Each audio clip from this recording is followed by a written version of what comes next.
नमस्कार विद्यार्थियों, उत्कर्ष nursing classes में आप सभी का एक बार फिर से हार्दिक स्वागत और अभिनंदन है। कैसे हैं आप सभी लोग? बिल्कुल, मैं उम्मीद कर सकता हूं कि जिन विद्यार्थियों का नॉट सेट प्री क्लियर हो चुका है वो काफ़ी एक्साइटेड होंगे और थोड़ा चिंतित भी होंगे कि सर एक्चुअली क्या किया जाए। तो मैं आप लोगों के लिए देखो कुछ चीज़ों को मतलब अपन कह सकते हैं पेपर के पैटर्न के आधार पर और रिसेंट टाइप के जो मेंस हो रखे हैं उसके आधार पर अगर मैं चीज़ों को असेस करने का प्रयास करूं तो काफ़ी कुछ असेस करने का प्रयास करूंगा जो कि आपके लिए महत्वपूर्ण होने वाला है। आप लोग पहले तो ये देख रहे होंगे कि अपन एक्चुअली किसके बारे में चर्चा कर रहे हैं। अपन नॉर्थ सेट 7 की अपन जो मेंस की कैसे तैयारी की जाए, क्या क्या उसमें आपको खास चीज़ों पर फोकस करना रहेगा, उसके ऊपर तो मैं चर्चा हमेशा करता रहूँगा। और आज आपको इस पॉइंट पर विशेष तौर पर क्या क्या चीज़ें आपको इस दिनों के अंदर ध्यान रखना है। लगभग आपका 15 दिन या उससे भी कम समय आप लोगों के पास में बचा है और आप इस समय के अंदर आप क्या चीज़ ऐसी कर सकते हैं कि आप नॉर्थ सेट मेंस को क्रैक कर सकते हैं। तो इस पॉइंट पर अपन चर्चा करेंगे, बिंदुवार अपन चर्चा करेंगे क्या क्या पॉइंट है जो बेहद इंपॉर्टेंट होंगे। देखो, सबसे पहले मैं आप लोगों को कह देता हूँ कि भाई आपका जिनका प्री क्लियर नहीं हुआ वो पहले खुद को असेस करें कि क्या आपने ईमानदारी से उतने एफर्ट दिए थे जितने उसके रिक्वायर्ड थे। दूसरा, मैं जो कह सकता हूँ प्री क्लियर किन किन विद्यार्थियों को नहीं हुआ, एक तो वो विद्यार्थी जिन्होंने अपने एफर्ट्स को पूरा 100% नहीं दिया, उनका क्लियर नहीं हुआ। दूसरे वो विद्यार्थी जिनका फंडामेंटल स्ट्रॉन्ग नहीं था, और उनको क्लिनिकल एक्सपोजर जीरो था, उन लोगों को ज़्यादातर प्री क्लियर नहीं हुआ। ये जो मेरा ऑब्जर्वेशन है वो ये है। बाकी उसके अलावा जो सब्जेक्ट आए थे उन सब्जेक्ट में हमेशा से वही क्वेश्चंस को पिक किया गया जो रेगुलरली पिक किए जाते हैं। तो वो तो आप लोग जिन्होंने पढ़ाई करी उनका क्लियर होगा, लेकिन फंडामेंटल के कुछ सटीक और एक्यूरेसी वाले जो क्वेश्चंस थे वो उन्होंने आपको थोड़ा गच्चा दे दिया है और उसकी वजह से कुछ लोगों को प्री क्लियर करने में समस्या आई है और कुछ लोग बिल्कुल आसपास रहकर पीछे रह गए। तो उन लोगों को यही कहना चाहूँगा, चिंता ना करें, आप अपने कुछ ही महीनों बाद में वापस से आपके लिए एग्जाम आ रहे हैं, वापस से आपके सामने अपॉर्चुनिटी आ रही है, तो खुद को वापस चेक करें कि कहां पर अपनी गलती करी और कैसे अपने उस गलती को सुधार कर सकते हैं। ठीक है। अब उसके अलावा डियर्स, अगर मैं नॉर्थ सेट मेंस के विद्यार्थियों के लिए विशेष तौर पर बात करता हूं तो सबसे पहला इंपॉर्टेंट जो रहेगा, आप अगर है ना इस ड्यूरेशन को आप कैसे यूटिलाइज कर सकते हैं, तो सबसे पहला आपको हमेशा से फोकस करना पड़ेगा आपको इंपॉर्टेंट टॉपिक्स पर। आपको जो भी इंपॉर्टेंट टॉपिक है उस टॉपिक्स के ऊपर आपको विशेष तौर पर गौर देना ही देना होगा। सबसे पहले जो इंपॉर्टेंट टॉपिक्स की आपको मैंने लिस्ट पहले से प्रोवाइड कर रखी है, उन टॉपिक्स को तो आपको एक बार अच्छे से रिवीजन की रिक्वायरमेंट रहेगी ही रहेगी। ये टॉपिक कभी भी प्री हो मेंस हो कभी भी वीक नहीं हो सकते, ये हमेशा से इंपॉर्टेंट थे, इंपॉर्टेंट है और इंपॉर्टेंट रहेंगे। इनका अच्छे से एक बार रिवीजन कर लीजिएगा।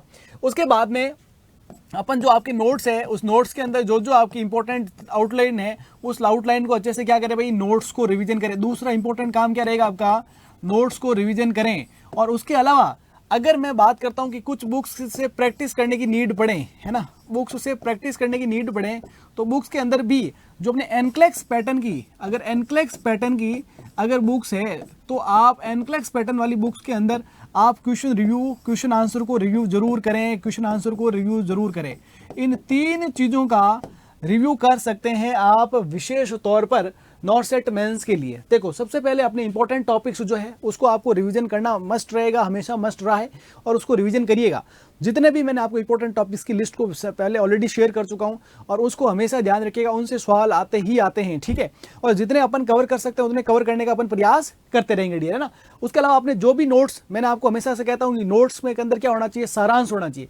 जितने भी आपके सब्जेक्ट के आपने नोट्स अलग अलग बुक्स से मैटर और अपने क्लासरूम से जो नोट्स बना रखे हैं उनको एक बार रिवीजन और कर लीजिएगा। अपने पास में जब नोट्स बने होते हैं तो उसको नोट्स हमेशा अपन अच्छी तरीके से रिवीजन और फास्ट रिवीजन कर सकते हैं।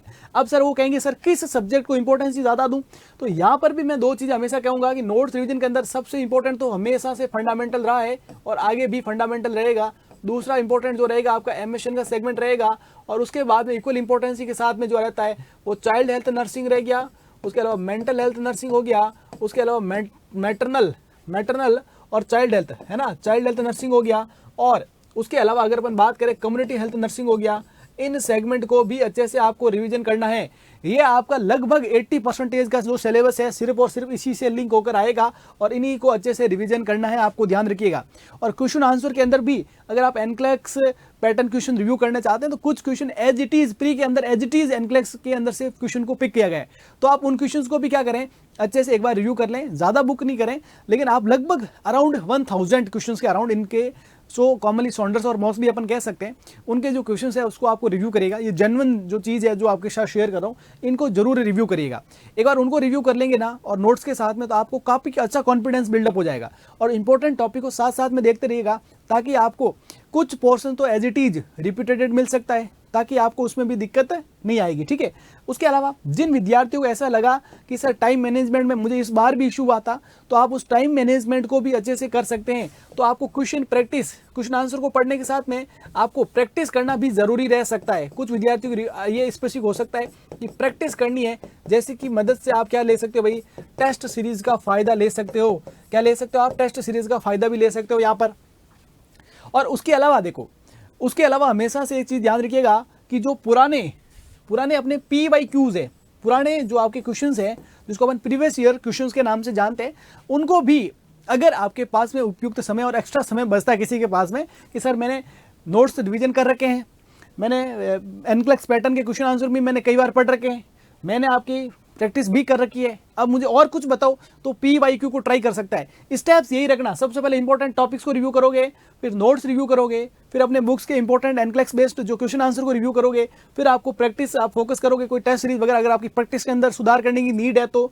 और उसके अलावा आप लास्ट ऑप्शन क्या रहेगा, आप PYQ को डिस्कस कर सकते हो। और उस PYQ के अंदर जो भी टॉपिक, जैसे कोई भी क्वेश्चन आया, एक PYQ के अंदर क्वेश्चन आई है भाई कोई एब्गार स्कोरिंग के स्कोर के संबंधित है ना, तो एब्गार स्कोर को कंप्लीट निचोड़ याद रख लीजिएगा, क्योंकि कंप्लीट निचोड़ आप जब उसका पढ़ोगे तभी उससे बनने वाले जो आसपास के सवाल हैं वो भी आप कवर कर पाएंगे डियर, है ना। तो ये आपको मेन मुख्य जो आपका आधारशिला रखनी है, आपको पर डे 10 to 12 आवर्स की पढ़ाई करनी है खुद के अलावा। अब तीसरा जो अपना इंपॉर्टेंट जो चीज़ रहती है, आपके कुछ लोगों के बारे में जो दिक्कत आती है, वो यहाँ पर प्रेशर मैनेजमेंट की बड़ी इंपॉर्टेंस ही रहेगी। देखो प्रेशर मैनेजमेंट का मतलब क्या है कि कुछ लोग ओवर एक्साइटेड भी है और कुछ लोग प्रेशर में आ जाएंगे। प्रेशर में क्यों आ जाएंगे? क्योंकि उन्होंने अभी क्या करा है कि अपने प्री की खुशखबरी सबको बांट दी है, अपने रोल नंबर सबको दिखा दिए हैं, तो वो सोच रहे हैं कि अगर मेरा सिलेक्शन नहीं हुआ तो लोग क्या सोचेंगे।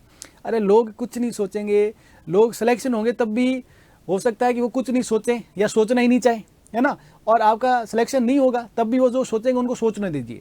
उनके काम को, अपनी घर की उम्मीदों को, अपने दोस्तों की उम्मीदों को, अपने टीचर्स की उम्मीदों को, किसी को अपने ऊपर हावी मत होने देना। पेपर को पेपर की तरह लेकर आराम से अगर आप पेपर करके आओगे, आप ऐसे मत सोचो मेंस आ रहा तो कुछ और अजब हो रहा है, कोई गजब हो रहा है, कुछ अजब गजब नहीं हो रहा। सेम क्वेश्चन है, सेम टॉपिक है, सेम मैटर है, उन्हीं में से वापस सवाल आने वाले हैं।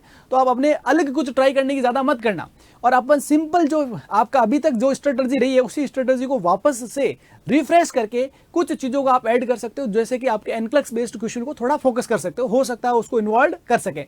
उसके अलावा एक जो रहती है आप लोगों के बारे में, इमेज के बारे में आपकी एक माइंड सेट रहता है, तो ज़्यादा इमेज नहीं देखें, इमेज को भी आप लिमिटेड और इंपॉर्टेंट इमेजेस को ही आपको फोकस करना है। सारी इमेजेस आप पढ़ोगे तो ना तो आपको इमेजेस याद रहने वाली है, ना उनका फंक्शन याद रहने वाला है। छोटे छोटे हैंडल के डिफरेंसेस भी आपको क्वेश्चन गलत करवा सकते हैं। तो लिमिटेड शॉर्ट डेट्स इमेजेस जो है वो आपकी कॉमन और इंपॉर्टेंट है, उनका और उनका फंक्शंस को आप उसके बारे में याद रखिएगा। उसके बाद में कोई आपके बीच में सामने प्रोसीजर वगैरह आ रहा है तो प्रोसीजर के अंदर भी साइट मेजर कॉम्प्लिकेशन, उस चीज़ों को आप फोकस कर सकते हो। उसके अलावा अपने ऊपर कोई चीज़ का प्रेशर मत लेना, आराम से चीज़ों को करके आना और आप बहुत बेहतरीन कर जाएंगे, उसमें कोई दिक्कत नहीं है, ठीक है। अब आप लोगों के लिए एक विशेष सूचना, ठीक है, आप पेपर को देते समय सिर्फ और सिर्फ पेपर का सोचोगे और किसी बारे में नहीं सोचोगे। पेपर में एक्सेप्ट, नॉट, भाषा को अच्छे से समझना है, सबसे इंपॉर्टेंट चीज़ है। ये तीन बातें मुख्य तौर पर याद रखना, यहाँ पर गलती मत करना। और चौथा टाइम मैनेजमेंट, समय के साथ में सारे क्वेश्चंस को डील करना। इस बार क्वेश्चंस के नंबर भी बढ़ा दिए गए, तो नंबर को बढ़ाने की वजह से आपको उस नंबर के अकॉर्डिंग डील करना है। नंबर को ध्यान रखना, कोई ऐसा नहीं हो कि पुराने फॉर्मेट में ही जी रहा हो, तो नया जो फॉर्मेट है उस फॉर्मेट के अकॉर्डिंग जहाँ आपके क्वेश्चन के नंबर बढ़ गए तो उस क्वेश्चन के नंबर को हमेशा विशेष तौर पर ध्यान रखना है। और ये अगर आप ध्यान रखेंगे तभी जाकर आप अच्छे से पेपर को डील कर पाएंगे। उसके अलावा सभी समय पर अपने सेंटर का, आपके टाइम प्लेस का ओरिएंटेशन अच्छे से रखना ताकि अच्छे से सही समय पर पहुंच सको। ये कुछ बेसिक चीज़ें हैं जो कि आप समझदारी से हैंडल करेंगे, ठीक है। और उसके अलावा जो विद्यार्थी जिनका प्री क्लियर नहीं हुआ है उनके लिए क्या है भाई, देखो आपके लिए उत्कृष्ट परिवार के पास में दो अच्छी चीज़ें हैं। अगर आपके लिए सूटेबल है तो आप जरूर इस चीज़ों को चूज करें।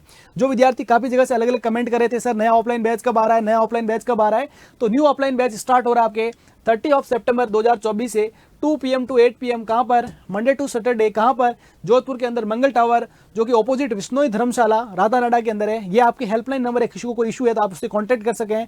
टाइम ड्यूरेशन ये वाला रहने वाला है, किसी को कोई क्वेरी वगैरह करनी हो तो ठीक है। रहने की, खाने की, पीने की, सब तरह की आपकी आसपास में आसानी से अच्छी सुविधाएं मिल जाएगी। ठीक है, तो ये सारी चीज़ें आपको ध्यान रखिएगा और ये सेंटर आपको जोधपुर रहने वाला, इस चीज़ का ध्यान रखिएगा। ठीक है, उसके अलावा किसी का अगर अपन को प्रैक्टिस करने की नीड है, मेंस के लिए प्रैक्टिस करने चाहते हैं तो एनक्लेक्स बेस्ड क्वेश्चन की प्रैक्टिस करने के लिए आप जुड़ सकते हैं हमारे संकल्प 2.0 north 7 nursing officer mains test series के लिए। और ये नर्सिंग ऑफिसर के द्वारा क्रिएटेड एक शानदार टेस्ट सीरीज है जिसको अंदर आपको फुल लेंथ 5 टेस्ट और टोटल 15 टेस्ट आपको मिलने वाले हैं। तो आप सब लोग अगर आपको जिसकी रिक्वायरमेंट है उस अकॉर्डिंग अगर आप चूज करना चाहते हैं तो जरूर चूज करें। तो इसके अंदर अलावा आपके भी कोई डाउट है जो कि आपकी नॉर्थ सेट मेंस की तैयारी से रिगार्डिंग, तो आप उसमें कमेंट बॉक्स में कमेंट करिएगा, आपके जवाब को देने का पूरा प्रयास किया जाएगा। Thank you dears, thank you.